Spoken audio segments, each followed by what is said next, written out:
Bem, seguindo então a sequência da nossa programação, eu chamo o professor Sérgio Basbaum para falar sobre os seus conceitos de tecnoestese e infocognição, né? Justamente o nome da sua palestra, que é Tecnoestese e Infocognição, da ordem dos predicados dos acoplamentos e a hipótese do isomorfismo estrutural. O professor Sérgio Basbaum é músico, bacharel em cinema pela Universidade de São Paulo, mestre e doutor em comunicação e semiótica pela PUC, aqui de São Paulo também, com pós-doutorado em filosofia pela Unesp. Atualmente ele é docente da PUC, aqui, lecionando no programa de pós-graduação em tecnologias da inteligência e design digital, onde também coordena um grupo de pesquisa em tecnoestese e infocognição. Há mais de 15 anos, examina as relações entre arte, tecnologia e percepção.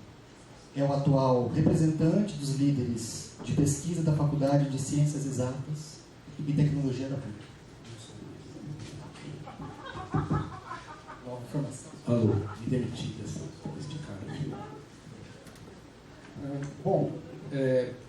Boa tarde. Eu queria agradecer o convite do grupo do professor Máximo e os alunos que me convidaram, né? Foi uma grata surpresa esse convite, essa oportunidade de falar para pessoas, a maior parte delas para quem nunca falei, embora tenha alguns alunos aqui e tal, ex-alunos. Acho que falar depois do professor Máximo e da professora Lúcia é mais ou menos assim como você está no festival de Monte Rei e tocar depois do Jimi Hendrix e da Janis Joplin, né? Então, acho que só me resta fazer que nem o The Who aqui, quebrar todos os instrumentos. O que eu vou apresentar hoje aqui, eu só vou esperar ligar, mas vou aproveitar para fazer uma pequena introdução. É uma fusão de coisas que eu vim fazendo nos últimos anos, que algumas eu não apresentei ainda, porque não achei que estavam suficientemente formalizadas, achei que aqui era uma ótima oportunidade.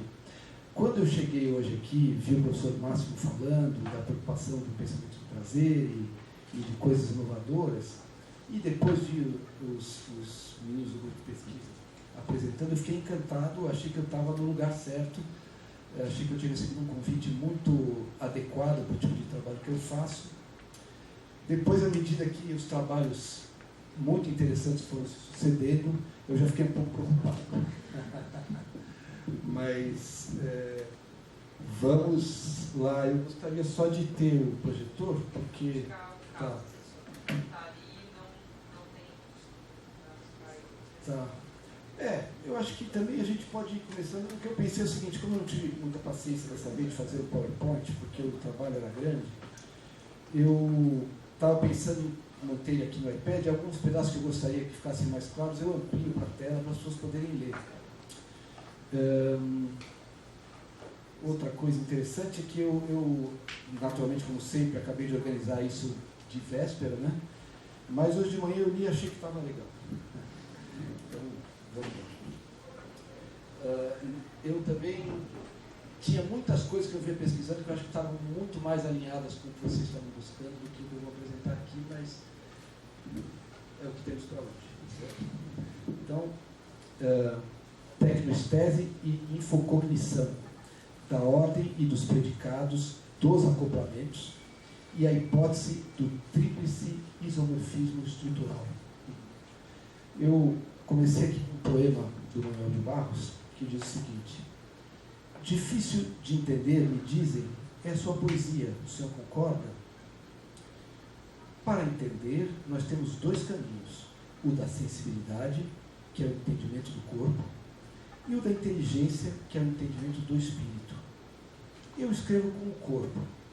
Poesia não é para compreender, mas para incorporar. Entender é parede. Procure ser uma árvore. Muito bem. Então, vamos lá. Bom, introdução.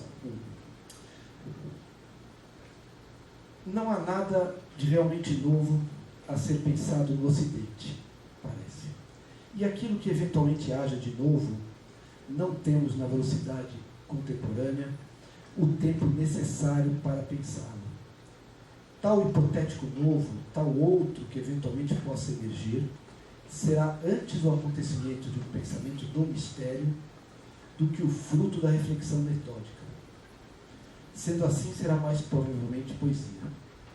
Isto posto, o que nos resta no tédio do pensamento é seguir reembaralhando as cartas, sempre as mesmas cartas da linguagem, da lógica, da fenomenologia, da razão, da ciência e da arte, na perspectiva de que, num golpe de sorte, surja uma combinação improvável que coloque tal novo no horizonte das virtualidades, favorecendo seu acontecimento.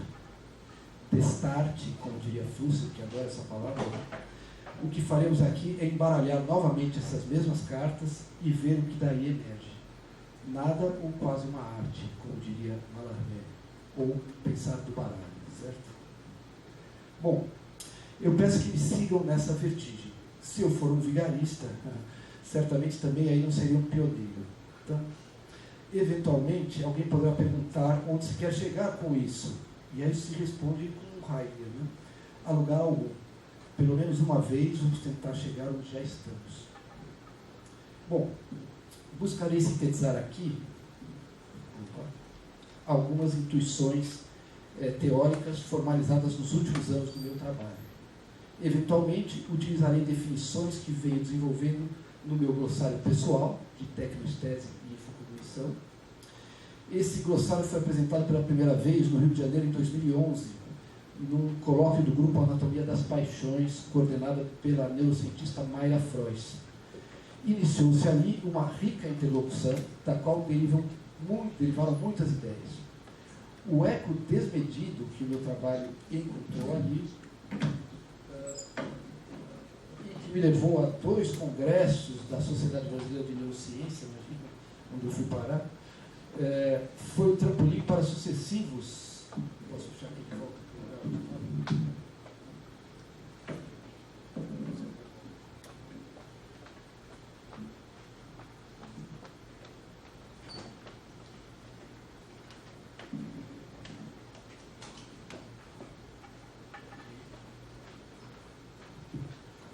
Foi o trampolim para sucessivos avanços na busca de compatibilizar, numa reflexão sobre o impacto da tecnologia digital sobre a nossa experiência, campos de saber diversos, nem sempre convergentes, mas certamente complementares. Bom, uma das muitas intuições do nosso querido Marshall McLuhan sobre as relações entre cultura e tecnologia é a de que tecnologias modulam o equilíbrio do nosso aparato perceptivo. Assim, a transferência da palavra do domínio da oralidade para o da página tipografada implicou uma troca de ouvidos pelos olhos. Isso é bastante conhecido, não vou ficar detalhando agora. Entretanto, embora haja pistas nos textos de McLuhan de seu conhecimento dos achados dos gestaltistas alemães, por exemplo, o uso recorrente da metáfora das relações figura-fundo para descrever as transformações da experiência no horizonte de uma nova ecologia midiática, pouco se detalha na sua obra o problema da percepção. Esse foi um dos motivos pelos quais eu me envolvi nos últimos 20 anos com o pensamento merleau-pontiano, que, malgrado quaisquer restrições que se possam fazer àquilo que eu mesmo chamei de traços de uma modernidade tardia na sua obra, representa um mergulho sem paralelo no pensamento ocidental, na experiência do perceber como fundamento não apenas do mundo, mas do sentido. Mais ainda, é em Merleau-Ponty e na fenomenologia que estão os fundamentos de trabalhos contemporâneos extraordinários no paradigma de cognição situada, de um organismo encarnado e em circunstância, tais como os de Ivan Thompson, Andy Clark, Alva Noy, por exemplo, sem falar no falecido Francisco Varela, que fundou uma neurofenomenologia. Então, a circunstância que nos interessa aqui é a de uma ecologia midiática específica, que pode ser definida pela mediação digital ubíqua. Seguindo Maturana e Varela, chamaremos de acoplamento a busca performada por um organismo encarnado por uma trajetória de existência bem sucedida no seu ambiente. É interessante que o Maturana recorre à noção de sentido quando ele busca explicar o modo como o sistema nervoso, no coordenar das condutas do organismo, seu espaço de relações, deve produzir condutas que, tem sentido nesse último espaço e se dá de uma maneira que se mantém fazendo sentido nesse espaço no fluir de sua contínua mudança. Esse é o maturanês, né? Assim, dentro do espaço definido pela cultura digital, performamos nossos gestos em direção à completude do sentido, à produção de um mundo que nos faça sentido. Bom, essa aqui é a definição de sentido no meu glossário. Tá? Fazer sentido, encenar o mundo numa tensão temporal que um ser situado em sua circunstância constitui não como cenário consumado, mas como tomada de posição em relação ao passado e como performar no devir. Então, nós estamos produzindo sentido o tempo todo. Né? Bom, ou tentando, pelo menos. Ao longo das últimas décadas, vem ocupando cada vez mais espaço em várias arenas da cultura o debate sobre as relações entre indivíduos, coletivos e suas máquinas. Faz agora 80 anos, esse ano, né, que um produto cultural de massa, um filme, Modern Times, dirigido e interpretado por Charlie Chaplin, sintetizou os aspectos mais caricaturais do acoplamento entre trabalhadores e aparatos mecânicos. A questão, entretanto, assumiu um caráter muito mais sutil e mais complexo a partir da disseminação da presença de máquinas semióticas no cotidiano, notadamente a partir dos anos 80. Muitos filmes, inclusive, vêm sendo feitos sobre isso, né? Com a chegada do computador pessoal, tornou-se explícita a presença progressivamente distribuída e conectada de sistemas digitais, modulando 24 horas, 7 dias por semana, 365 dias por ano, as performances cotidianas dos indivíduos dos grandes centros urbanos. Essa presença emerge na superfície mais visível da cultura, nos lares e nos escritórios e, mais recentemente, nas ruas. Não foi preciso muito tempo para que reconhecêssemos que, no caso de um colapso dos sistemas digitais, igualmente nosso cotidiano entraria em colapso. É por isso que o Charlie Gere marca no Bug do Milênio que ele chama de ponto, né, de inflexão de uma cultura digital. Bom, quando estamos tratando dos acoplamentos entre diversos tipos de agentes ou actantes, né, como eu gosto do Bruno Latour, no ambiente, podemos discernir entre organismos e máquinas. Tudo bem. Atualmente falamos também de agentes do tipo coisas, de tal modo a falarmos em internet das coisas, mas esse tipo de agentes não nos interessa nesse momento. Dentre aqueles do tipo organismos, nos interessa aquele que há 10 anos atrás chamei, no livro da professora Lúcia, Estéticas Tecnológicas, mistério biológico pensante que assombra o mundo das máquinas. E dentre as máquinas nos interessam especialmente aquelas que são fundamentalmente derivações das máquinas de Turing. Muito bem, então vamos tentar destravar esse problema aí. Então vamos fazer uma definição que eu tenho trabalhado recentemente aqui. É o EBCL. Ao longo do século XX, especialmente após a Segunda Guerra, a tecnologia começa a figurar como uma questão por si, colocando-se a questão humano versus maquínico, tal. O avanço das tecnologias, a incorporação de elementos humanos aos aparatos digitais, as transformações na cultura, a cibernética, o próprio avanço da biologia, que tentou não apenas despir o humano de qualquer espécie de transcendência, como produziu modelos que contaminaram as próprias ciências humanas, que muitas vezes tentaram biologizar a cultura, tudo isso foi confundindo a noção de humano, tornando-a insuficiente e anacrônica. Né? Falou-se muito disso hoje. Os próprios franceses se encarregaram de desconstruí-la e torná-la obsoleta. Entretanto, resta ainda alguma diferença entre este ente autopoético em particular, os demais entes autopoéticos, as coisas ao seu redor e as máquinas por ele criadas. Então, tendo em conta que, na esfera de suas condutas, nada pode ser reduzido ao estritamente biológico, nem vice-versa, biológico e cultural se coimplicam e se comodulam, e B, o que o distingue dos outros entes parece ser a sua capacidade de linguagem, então eu tenho adotado para distinguir este ente singular específico a denominação ente biocultural capaz de linguagem, ou EBCL. Numa abordagem merleau-pontiana, a percepção para o EBCL é o fundamento de toda a experiência. Só pensamos porque temos um mundo previamente constituído pela percepção e que, conforme mostrou a Gestalt, possui uma sintaxe própria, pré-linguística, anterior às operações da razão. Um modo pelo qual o corpo, esboço do sujeito, vamos construir esse sujeito daqui a pouco, em circunstância, habita um mundo banhado em sentido. A percepção lhe dá coisas que a razão posteriormente tomará como objetos. Ou ainda, a percepção é o playground da razão e é modulada pela cultura, no caso, uma cultura digital. Então, no meu glossário, em que venho tentando definir os conceitos sem utilizar a palavra coringa, informação, que é uma palavra que serve para tudo hoje em dia, né? A percepção é definida assim. Isso aqui eu adoro.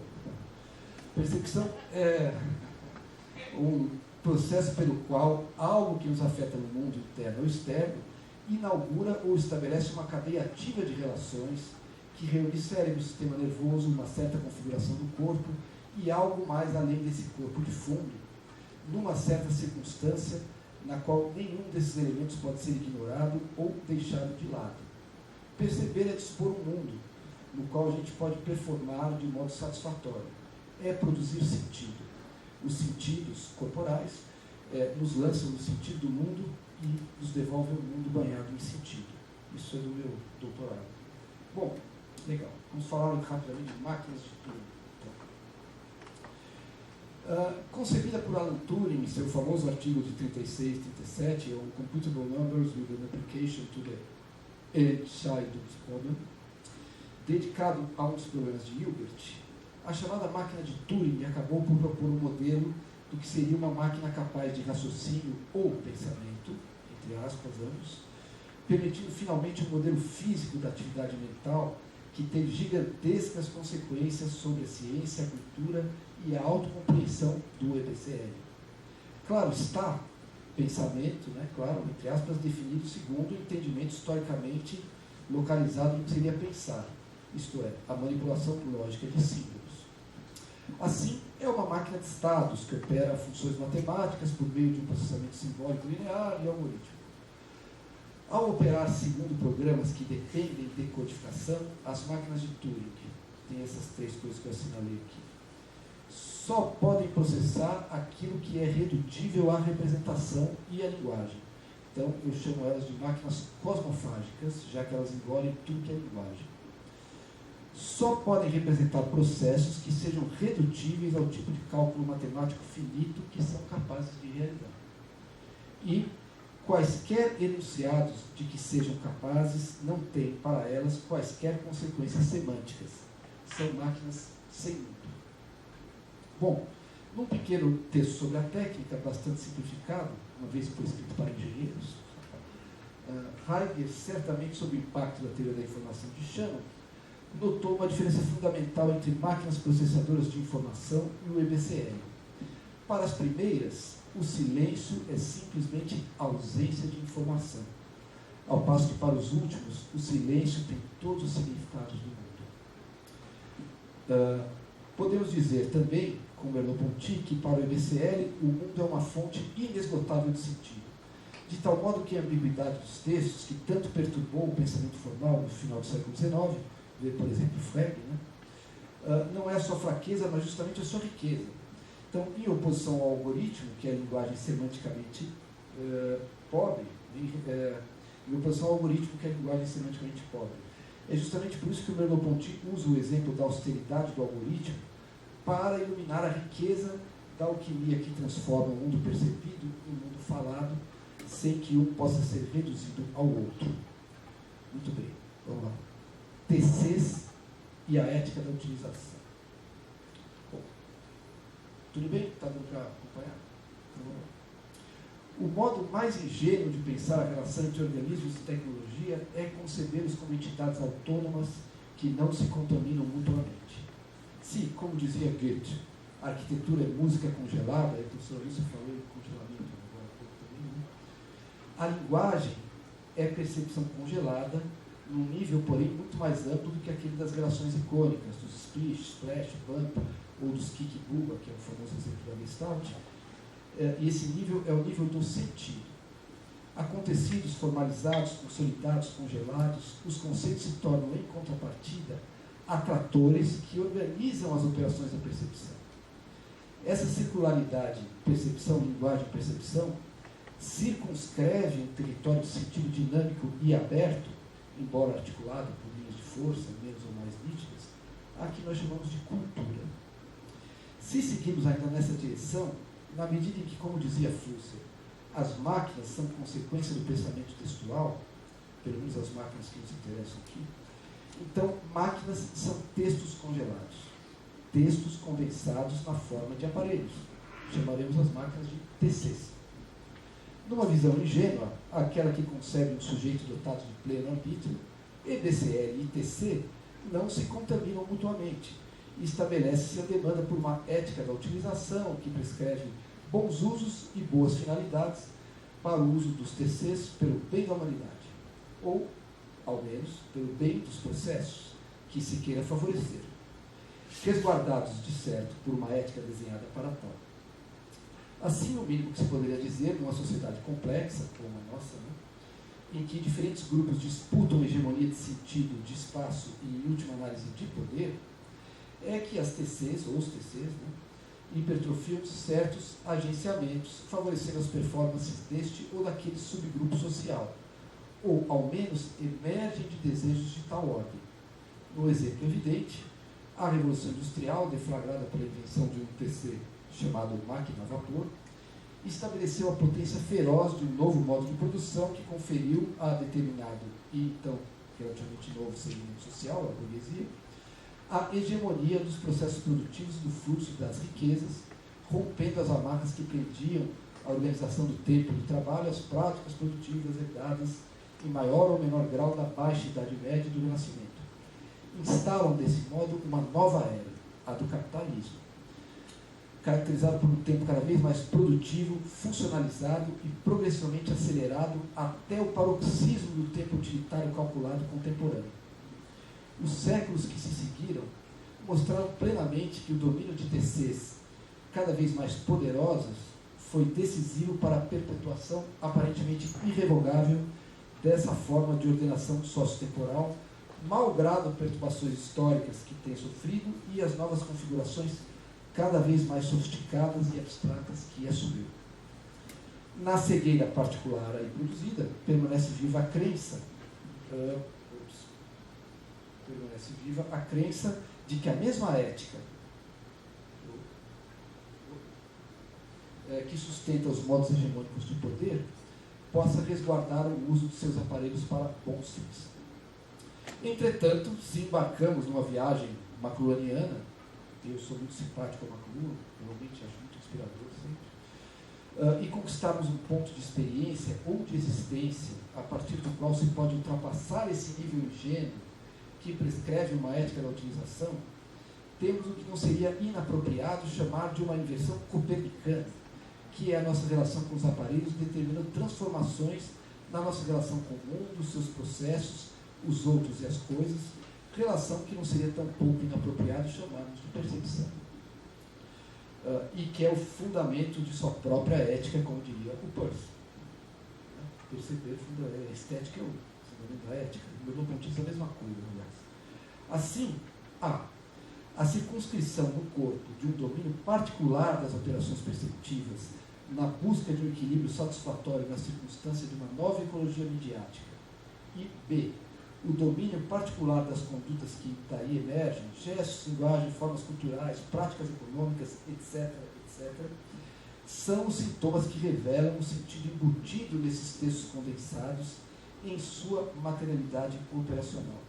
São o DNA dos aparelhos. A estes dois domínios eu chamo tecnoestese e infocognição. Então vamos às definições. Tecnoestese é a circunstância de um mundo percebido de base fundamentalmente tecnológica e especificamente digital, como ambiente de fundo, saturado de estímulos informacionais, bem como os modos de perceber e dar sentido ao mundo que daí emerge. E infocognição são os modos de significação e cognição daí derivados, e as condutas que se constituem os acoplamentos estruturais com tal circunstância informacional. Então, o exercício é para a gente reparar as transformações nas condutas individuais, coletivas, as novas formas culturais, e perceber que isso é manifestação de uma forma nova de dar sentido ao mundo que expressa uma nova forma de perceber o mundo. E a tecnologia está profundamente implicada nisso. Né? Bom, para descrever os predicados estruturais da experiência na cultura agenciada por PCs do tipo máquina de Turing, tecnoestese e infocognição podem ser pensadas numa topologia pentadimensional a partir de 5 vetores. O primeiro é omnicalculabilidade do real. Então, não desperdiçarás o tempo, praticarás a alta eficiência, substituirás o exercício da contemplação pelo utilitarismo produtivo implacável. Eis os mandamentos mais evidentes da era marcada pelo emblema do cálculo. Isso também está no livro que a professora Lúcia editou, Estéticas Tecnológicas, 2008. Derivado das calculadoras eletrônicas e fundado numa capacidade de cálculo sem precedentes na história da civilização, o parque digital agencia uma experiência do mundo que consagra a calculabilidade, a precisão, a eficiência, a velocidade, a produtividade por meio do cálculo. A tal poder calculador e engendrador de mundos, que nos dá o mundo que se almeja matematizável, parametrizável, mesmo o mundo chamado real, entre aspas, aquele que vivemos com nossos corpos acoplados a diversos aparelhos, sobre o qual projetamos este modo de perceber, chamamos omnicalculabilidade do real. E seu resultado é uma forma de perceber o cotidiano que busca em tudo a precisão e a eficiência máxima de corpos, processos e entretenimento. A vida é tomada pela pulsão de cálculo. Nesse eixo, pode-se interpretar a compulsão gestora da sociedade contemporânea no controle rígido dos processos calculáveis, em contrapartida ao descontrole evidente dos aspectos não calculáveis ou não computados do real, de que inúmeras transformações sociais em curso são testemunhas. Né? A contrapartida, né, da sociedade de controle Foucault-deleuziana, ou do projeto cibernético do controle de homens e máquinas, é um enorme descontrole. Razão localizada gera irrazão sistêmica. Eu acho isso uma das coisas mais legais, que é uma máquina que surgiu para o controle e descontrolou tudo. Bom, segundo aspecto, a hiperestesia do real. Então tem essa pequena descrição aqui do que é o design multissensorial que está na moda hoje. Né? Bom, outro aspecto que parece definir os ambientes tecnoestésicos é o da hiperestesia, o dilúvio sinestésico das infosensações. Superada a especialização dos sentidos que caracterizou a modernidade e sobre a codificação indiferente de zeros e uns, que permite a qualquer sensação ser transmutada algoritmicamente em outra sensação, o que se constata sem que seja necessário ir além das telas de animação algorítmica de imagens que caracteriza a tempo os media players. Eu acho que isso aqui é meio velho, eu não sei se existem mais media players que ficam falando aquelas imagens algorítmicas. Ainda se usa isso? Que acompanham as imagens abstratas a partir de qualquer música, proliferam também as obras de arte em ambientes que almejam uma total imersão no âmbito da sensação, em nome do trânsito do instante, da sedução dos universos puramente afetivos, ainda que repouse sobre o fundo de cálculo. Daí a sua força em programar a percepção. Emergem daí, de maneira geral, numa ponta, os comportamentos que buscam as sensações extremadas, consumo de drogas psicodélicas, esportes radicais, jogos eletrônicos em que proliferam velocidade, sensação, prazer e êxtase, buscados em doses intensas. E na outra ponta, uma hiperespecialização da percepção por meio de softwares que escrutinam os parâmetros mais detalhados do som, da cor e do movimento, por exemplo. Então você tem, numa linha tipicamente napoleoniana, né, duas pontas ali. Bom, terceiro aspecto é ontologia informacional. O Robert Logan, que trabalhou com McLuhan, ele tem essa definição incrível de informação. Podemos concluir que a informação é mais um processo ou um verbo do que um livro.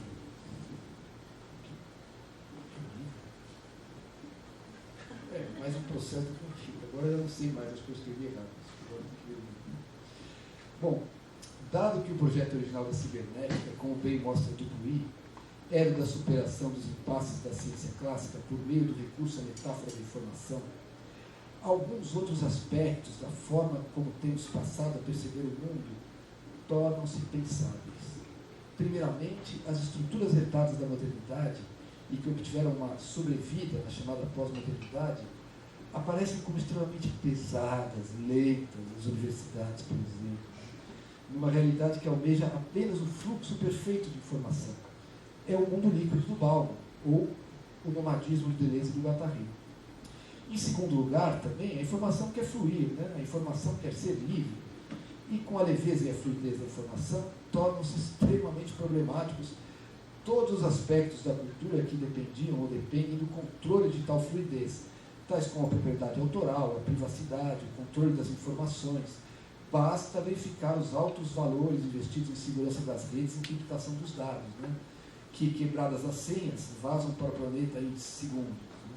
O planeta inteiro fica sabendo.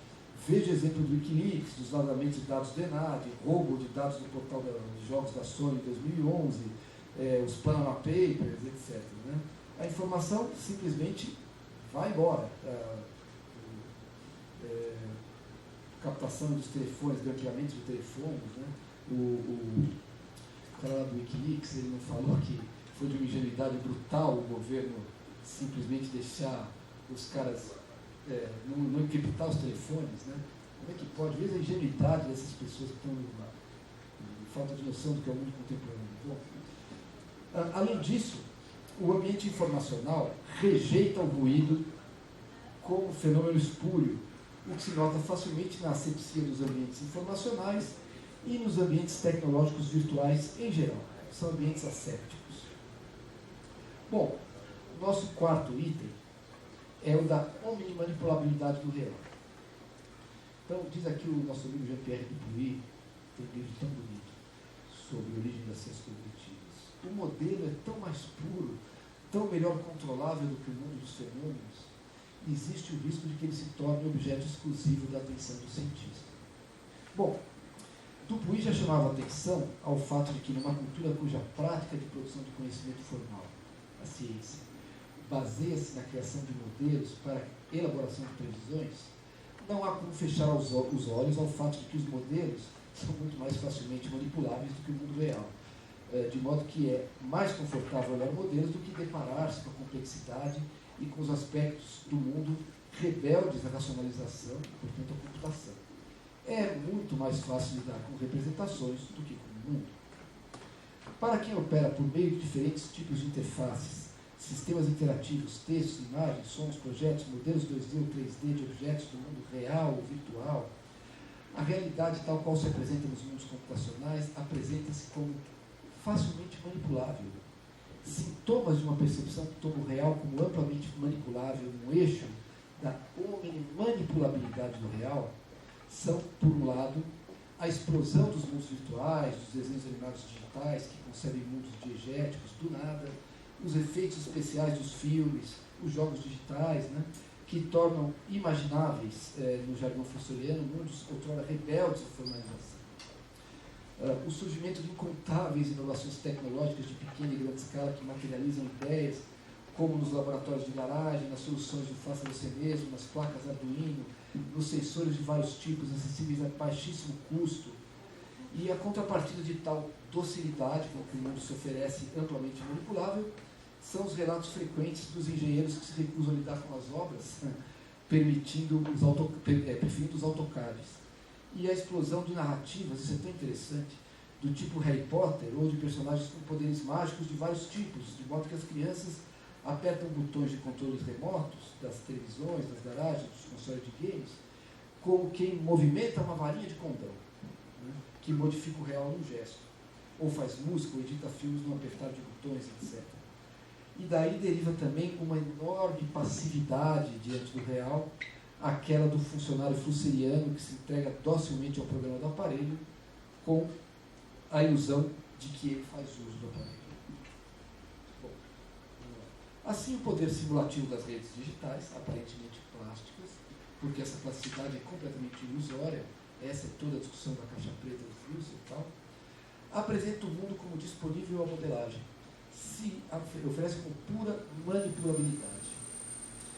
Mais intensamente, esse caráter da geração chamada de Z que tem sido descrita como muito impaciente, pouco afeita ao esforço para construir isso ou aquilo. Quer dizer, ao mesmo tempo que você tem a ilusão de que as tecnologias se empoderam, elas também apontam.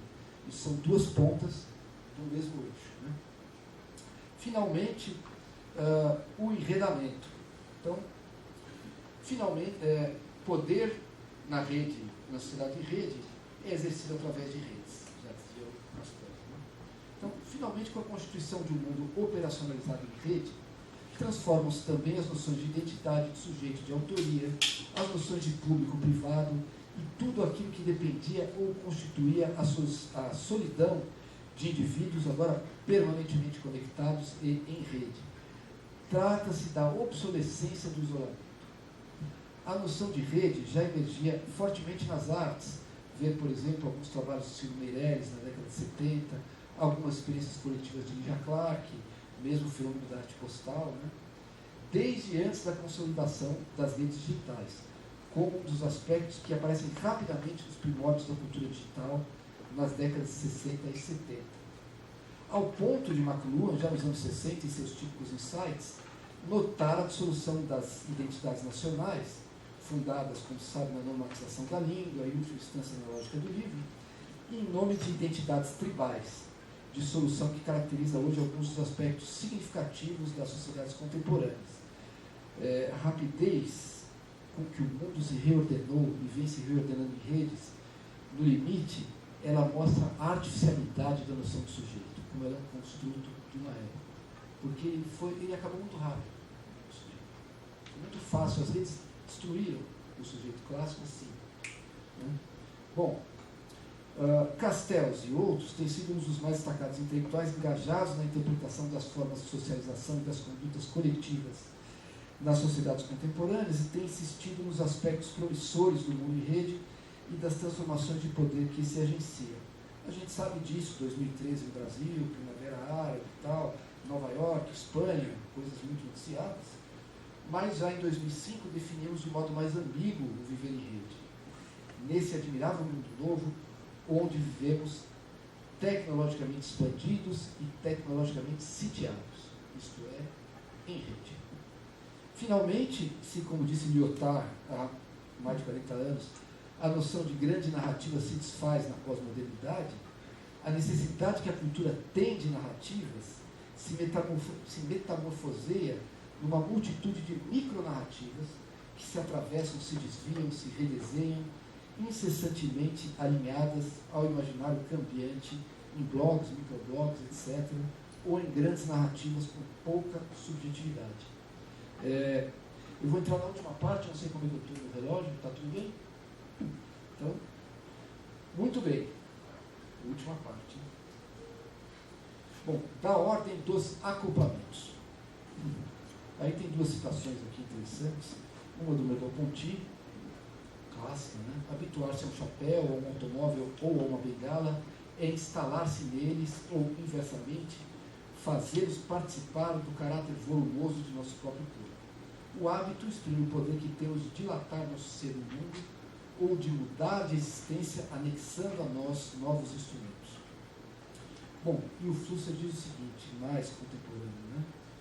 Fica cada dia mais evidente que a relação homem-aparelho eletrônico é reversível e que ambos só podem funcionar conjuntamente.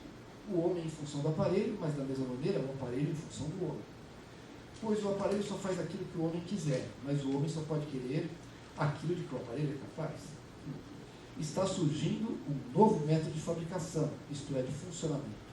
Esse novo homem, funcionário, está unido aos aparelhos por milhares de fios, alguns deles invisíveis. Aonde quer que vá, ou onde quer que esteja, leva consigo os aparelhos, ou é levado por eles. E tudo o que faz ou sofre pode ser interpretado como uma função de algum aparelho. Bom, aqui tem uma coisa que eu acho que não está totalmente fechada, mas enfim, é o que temos. Vamos sugerir que TCs podem ser classificados do seguinte modo.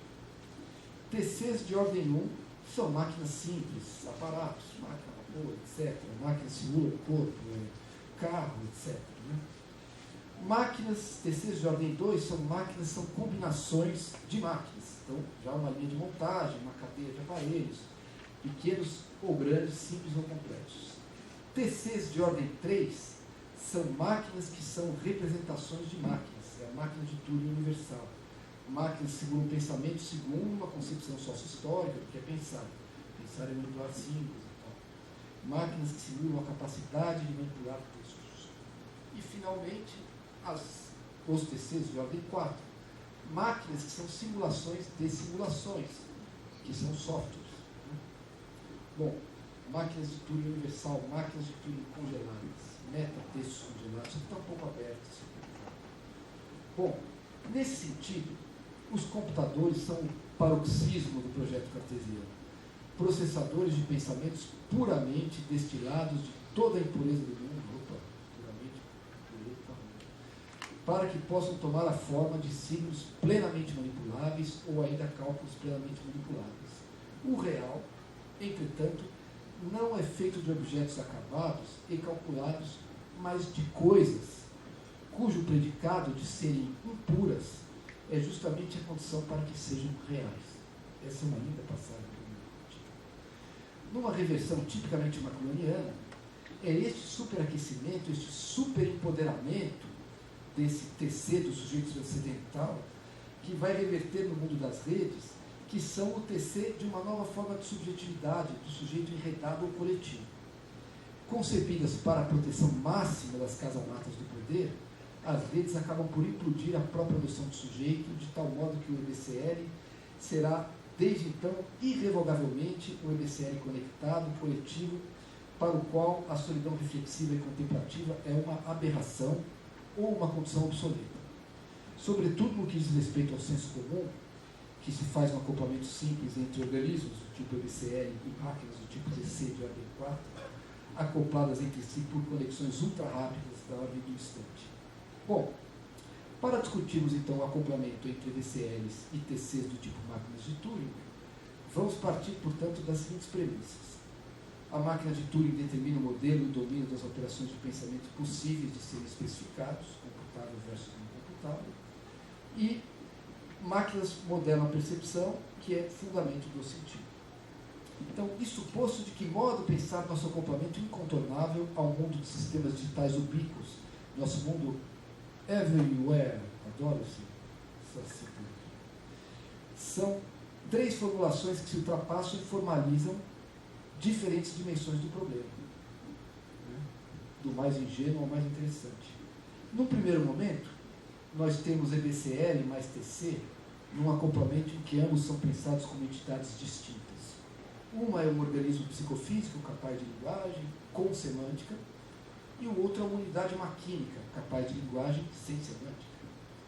Em seu existir, o organismo psicofísico possui uma ontogênese autopoética, plástica, essa natureza, né, que o leva, em seu acoplamento inevitável, a adaptar-se ao ambiente de aparelhos, ecologia midiática digital, moldando-se a estes, que em última análise podem ser modelados pela máquina de Turing. Assim, fala-se em isomorfismo, que determinaria na estrutura da consciência do BCL, em algum nível de descrição, a mesma estrutura da máquina de Turing.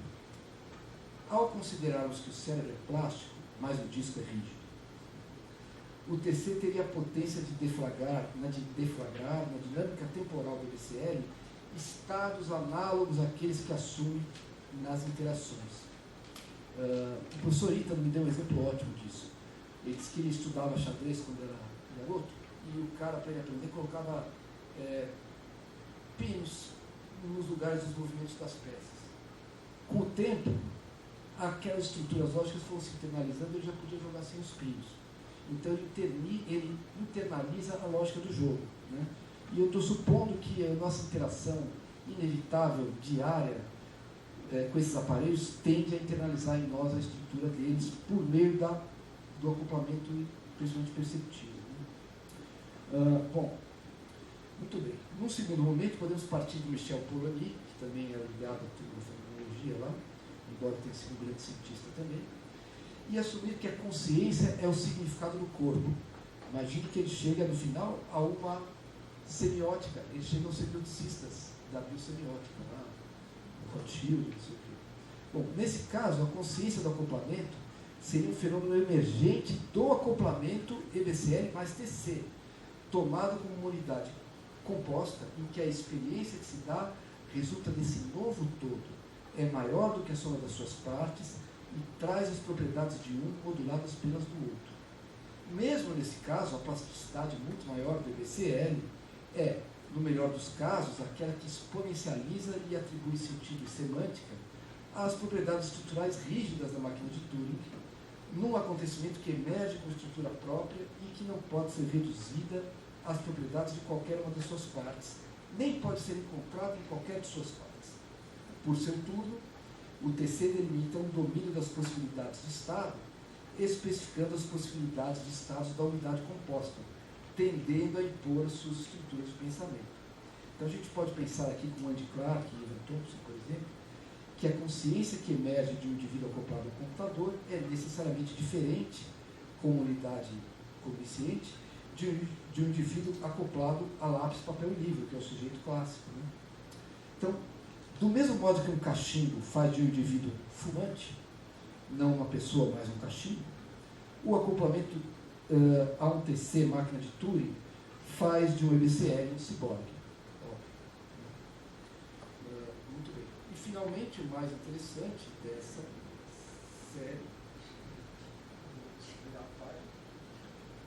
Bom, num terceiro momento, isso eu acho mais interessante, assim, mais provocador, podemos partir da intuição de Saitovich, aliás, já muita coisa foi falada aqui hoje, via Omaia, de que a consciência é uma relação entre um organismo e seu meio. Então, não é mais uma coisa interna. Como a gravidade é uma relação entre massas.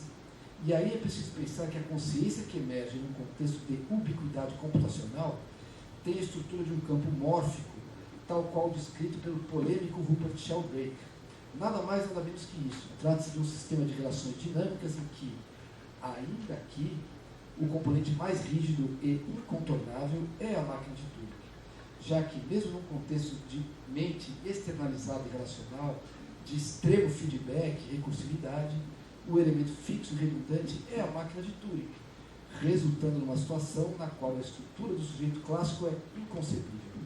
Mas a ideia da emergência de uma propriedade mal definida como consciência é ainda um todo maior que a soma das partes, tendo-se em conta, entretanto, uma unidade composta de estrutura bem mais complexa do que a simples estrutura determinada por um indivíduo mais aparelho. A consciência não é mais um fenômeno interno, localizado, mas um fenômeno glocal, distribuído, para o qual dispomos hoje apenas de modelos biológicos que não respondem ainda às suas dimensões específicas. Nesse caso, ainda é preciso levar em conta a multiplicidade dos elementos culturais modulados, entretanto, e, uma vez mais, pela persistente máquina de Turing, que é o elemento constante disso tudo. Ok. Propriedades dos campos, propriedades hipotéticas dos campos mórficos de Sheldrake podem ser sumarizadas assim. São todos auto-organizados, possuem ao mesmo tempo um aspecto espaço-temporal e organizam padrões de atividade rítmica ou vibratória, atraem sistemas sob sua influência na direção de formas e padrões de atividade cujo vir a ser eles organizam e cuja integridade mantém. O caminho pelos quais os sistemas usualmente alcançam esses atratores são chamados de creoles, que eu não encontrei a tradução. Bom, e interrelacionam e coordenam as unidades mórficas, ou holons, né, que se encontram dentro deles, que por sua vez são organizados por campos mórficos, e campos mórficos contêm outros campos abrigados ou holarquias. E as suas estruturas são probabilísticas, sua atividade organizativa é probabilística também. Eles contêm memória dada por autorressonância com o passado próprio daquela unidade e por ressonância amórfica com todos os sistemas similares anteriores. Essa é a tese maluca do Sheldrake, muito polêmica, de que quando um rato aprende uma coisa, todos os ratos em todo lugar têm mais facilidade de aprender aquilo lá. É uma tese que já deu muita confusão, mas que ele tem 1000 argumentos na história da biologia, é muito interessante. O que isso aqui obviamente tem a ver com o mundo das redes, estou acabando, mas também às vezes me incomoda um pouco aqui, que obviamente teoria de sistemas é uma coisa fascinante, incrível, mas ao mesmo tempo é uma coisa que se aplica a qualquer coisa. Isso é um pouco que me leva na direção dos fenomenólogos, mas é a melhor ferramenta que existe para modelar sistemas dinâmicos complexos, não temos nenhuma outra. Né? Deixa eu ver, acho que são 2 páginas e a gente acaba. Ufa! Muita informação, né? Mas tudo isso me levou a um problema. Estudando a percepção, toda hora você topa com um volume brutal de conhecimento neurocientífico que tem sido produzido sobre essas coisas hoje. Então era preciso encontrar uma contrapartida neurobiológica de toda essa construção, esse edifício maluco aqui que eu fui erguendo, né? E que é só um construto, é só um jeito de olhar as coisas. Não tenho pretensão de estar criando um modelo explicativo, é um modelo para compreender, não para explicar. Né? Então, no capítulo 3 da tese de doutoramento, argumentamos que a experiência perceptiva agenciada pelo aparato é intrinsecamente refém da matriz de conhecimento da qual o aparato emerge. Assim, é possível afirmar que a experiência perceptiva engendrada pelo cinema e pela fotografia é fundamentalmente a da relação sujeito-objeto da ciência clássica, óbvio, da qual fotografia e cinema emergem. Daí o cinema como meio de massa ser ao mesmo tempo o apogeu e a síntese da modernidade.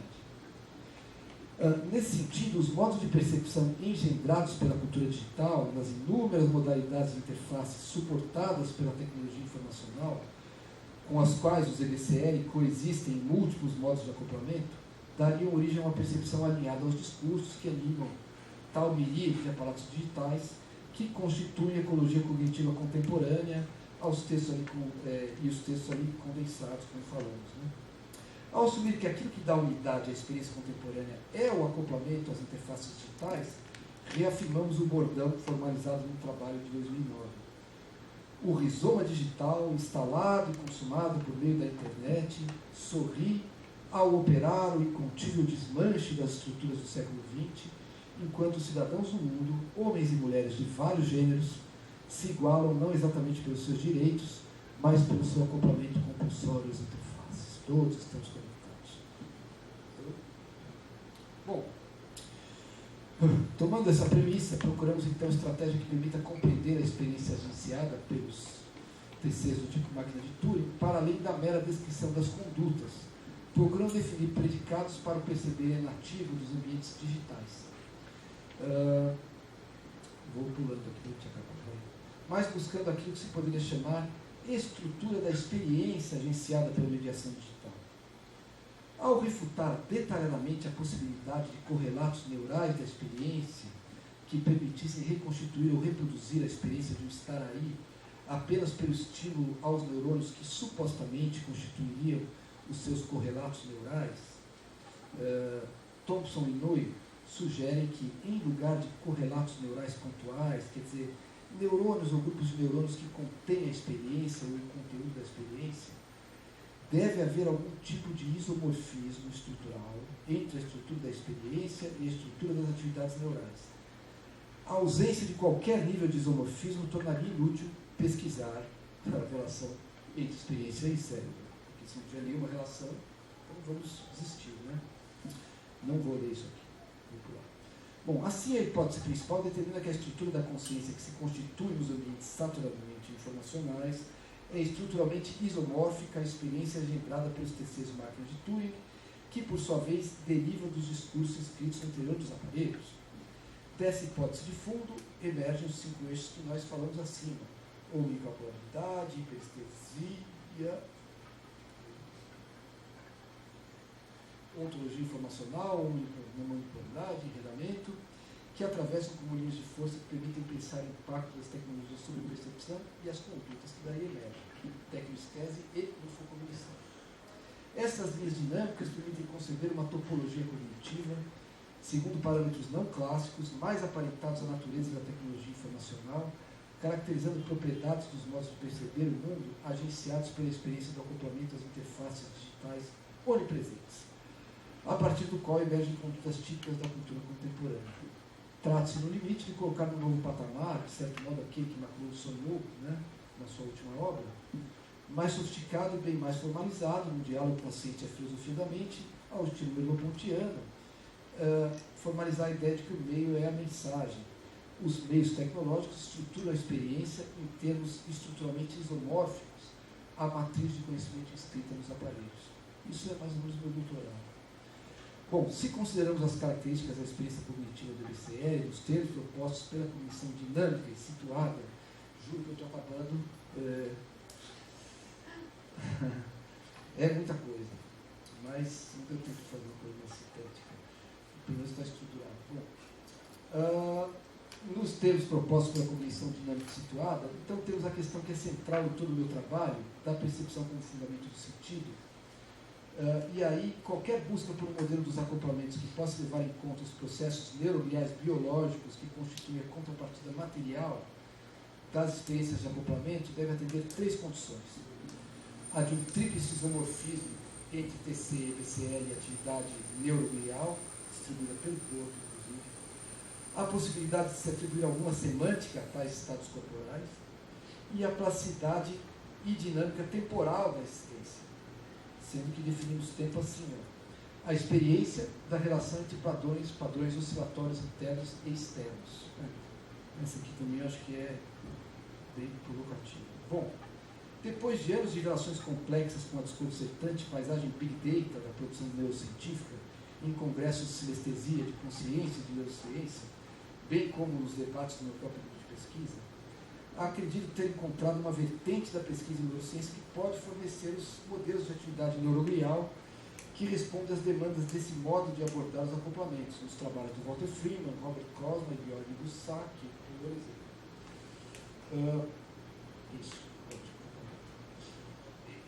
Por exemplo, que ao privilegiar os aspectos temporais que acontecem na forma de padrões oscilatórios auto-organizados, que são, como afirma Boussac, o único mecanismo que possui o sistema nervoso para organizar a experiência temporal, isto é, projetar condutas no tempo. E não há possibilidade de experiência que não seja temporal. É por isso que os autores ligados aos modelos dinâmicos da consciência, que dão relevo aos meta-estados de organização transitória observáveis na atividade oscilatória de grupos ou multidões de neurônios que sobrepõem uma multiplicidade de ritmos que se fazem e desfazem a todo momento, diretamente ligados à circunstância e aos acoplamentos do organismo, tendem a ser simpáticos à fenomenologia heideggeriana e merleau-pontiana, que, combinadas, oferecem caminhos para a interpretação do organismo situado na circunstância temporal de um mundo que se apresenta desde o princípio como um horizonte de sentido. Assim, encontramos em Boussac descrições dos estados emergentes de ordem nos ritmos do cérebro como uma espécie de gestalt, isto é, de soluções transitórias, satisfatórias para situações complexas, bem como um mundo de descrições coerente com as asserções merleau-pontianas sobre o desempenho organístico como existência. E, finalmente, resta a questão do sentido, o último parágrafo. Se tomamos a questão da contrapartida neuroglial da percepção como algo que deve permitir algum horizonte semântico, ainda que os modelos do ritmo do cérebro, que tomam estados mentais como estados auto-organizados, de meta-estabilidade, num sistema dinâmico de complexidade biológica extraordinária, que é o cérebro, distribuído por um corpo situado numa circunstância, de tal modo que perceberem esse processo ativo que busca no ambiente aquilo que é necessário para suas performances, inclusive as do desejo, então podemos olhar a atividade neuroglial como sobreposição de padrões oscilatórios que produzem um horizonte de sentido. E aqui, e esse é um aspecto que eu tenho discutido bastante com os meus amigos neurocientistas aí, podemos descongelar os espaços arquitetônicos de Goethe e obter na cultura modelos de sobreposição de padrões oscilatórios como organização do tempo, que são as formas musicais. A música aparece assim como formalização da experiência do tempo, cujo legado pode nos fornecer modelos interpretativos da atividade neuroglial como produção de sentido.